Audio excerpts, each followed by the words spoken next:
तो कहानी की शुरुआत होती है छोटे रीड और उसके डैड से।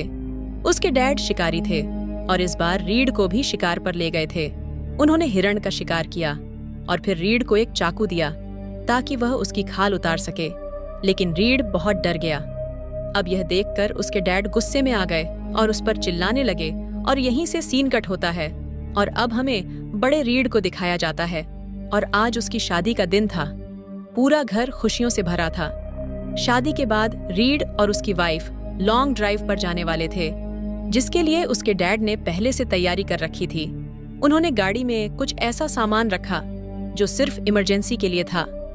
यह देखकर रीड को गुस्सा आ गया। शायद वह अपने डैड के सख्त रवैये की वजह से उनसे ज्यादा करीब नहीं था। रीड और उसकी वाइफ ने सफर शुरू किया और रास्ते में उन्हें पता चलता है कि उसकी वाइफ प्रेग्नेंट है और वो दोनों अपने आने वाले बच्चे के बारे में बात कर ही रहे थे कि अचानक एक कार सामने आ गई। रीड ने ध्यान नहीं दिया और उनकी गाड़ी टकराने से बाल बाल बची। उसकी वाइफ ने उसे लापरवाही के लिए खूब डांटा और कुछ दूर जाने के बाद यह लोग ऐसी जगह पहुंचे जहां दो रास्ते थे। इन्हें समझ नहीं आया कि किस ओर जाना है।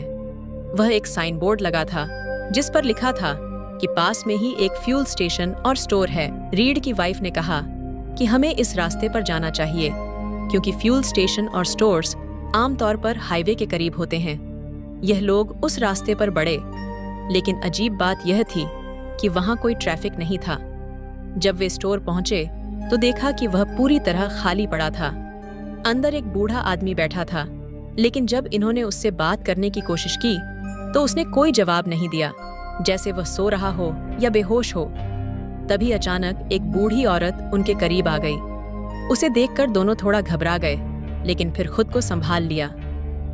रीड की वाइफ ने उस बूढ़ी औरत से वॉशरूम यूज करने की इजाजत मांगी।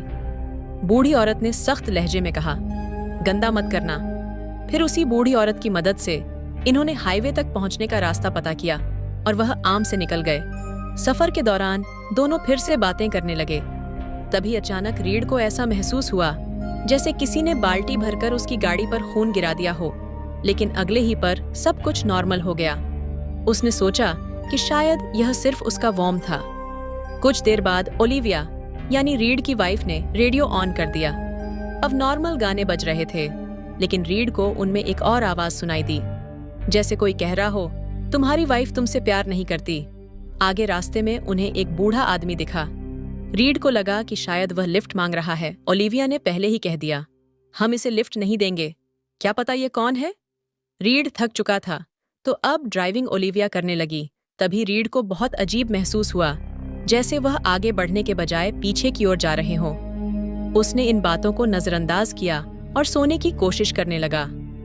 जैसे ही रीड की आंख लगी, उसे महसूस हुआ कि ओलिविया एक डरावने शैतान में बदल गई है। उसका चेहरा और आंखें बहुत भयानक हो गईं, जैसे वह रीड को खाने ही वाली हो। तभी अचानक रीड की आंख खुल गई। वह घबराकर इधर उधर देखने लगी।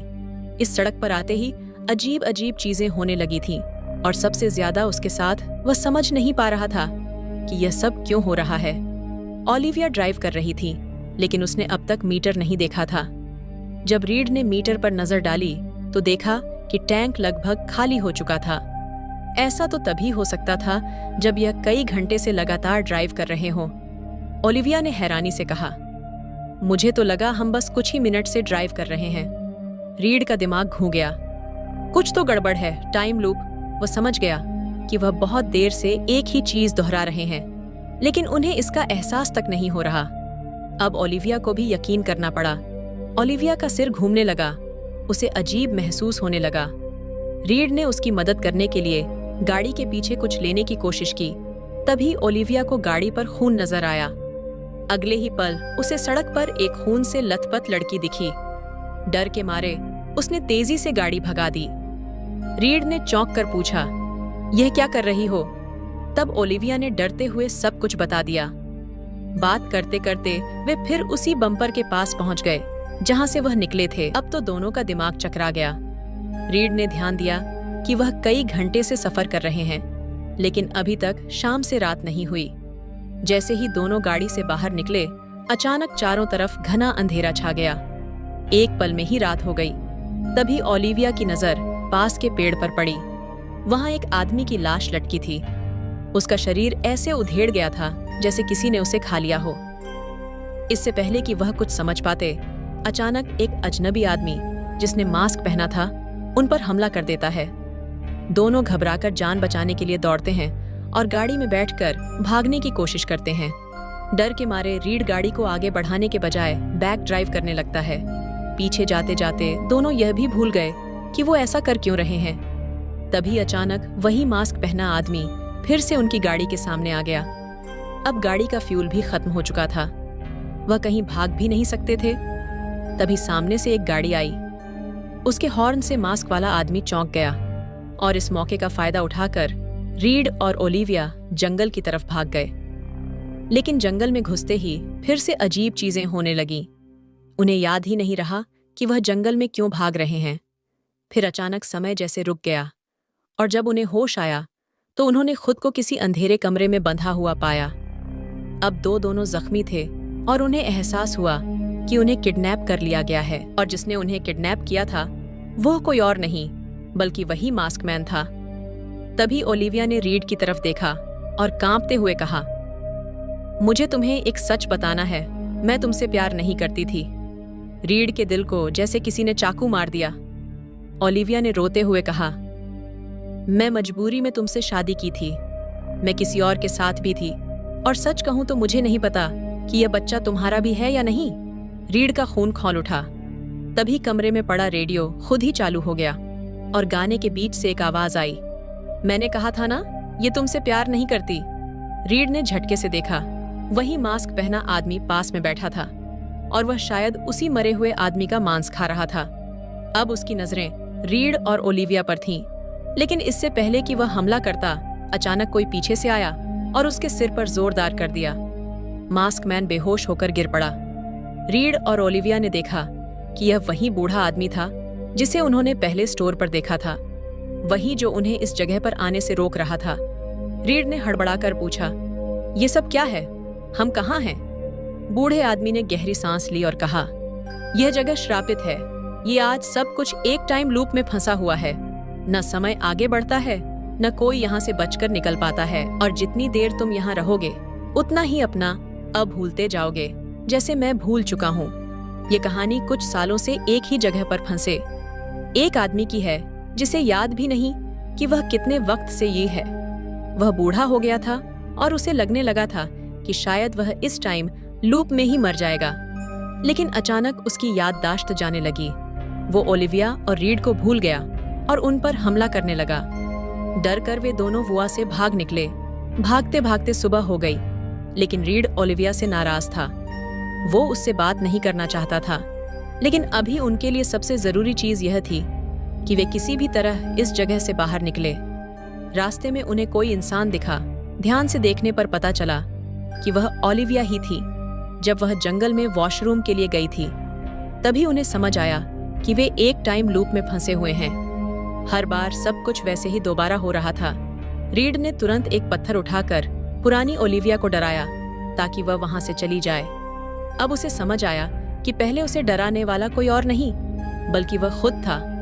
फिर उसने अपनी गाड़ी से पेट्रोल निकाला और अगले लूप में खुद को बचाने के लिए अपनी ही गाड़ी में डाल दिया। अब उन्हें यह भी समझ में आया कि अगर वे गाड़ी को पीछे की ओर चलाएंगे तो टाइम भी पीछे जाएगा और शायद वे इस लूप से बाहर निकल सके। लेकिन जैसे जैसे वे पीछे जाने लगे, उनकी याददाश्त फिर से जाने लगी और उन्होंने गाड़ी को दोबारा आगे की तरफ चलाना शुरू कर दिया। तभी उन्होंने देखा कि किसी नकाब पहने आदमी ने नए लूप में आने वाले रीड और ओलिविया पर हमला कर दिया था।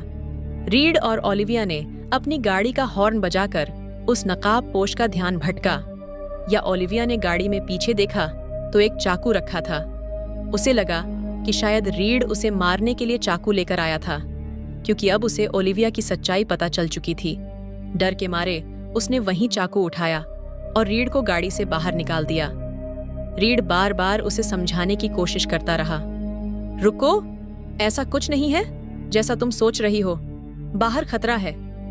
लेकिन ओलिविया ने उसकी एक नहीं सुनी। जैसे ही रीड गाड़ी से बाहर निकला, उस पर किसी ने हमला कर दिया।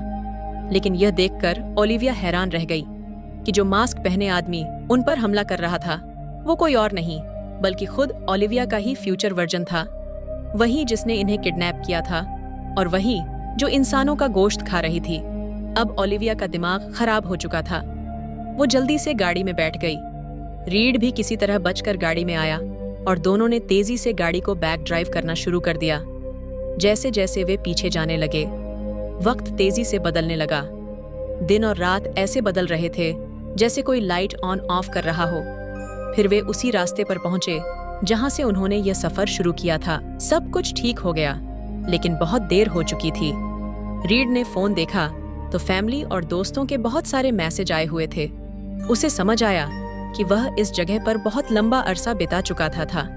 लेकिन अब ओलिविया मर चुकी थी और उसका बच्चा भी अब इस जिंदगी में कुछ बचा नहीं था।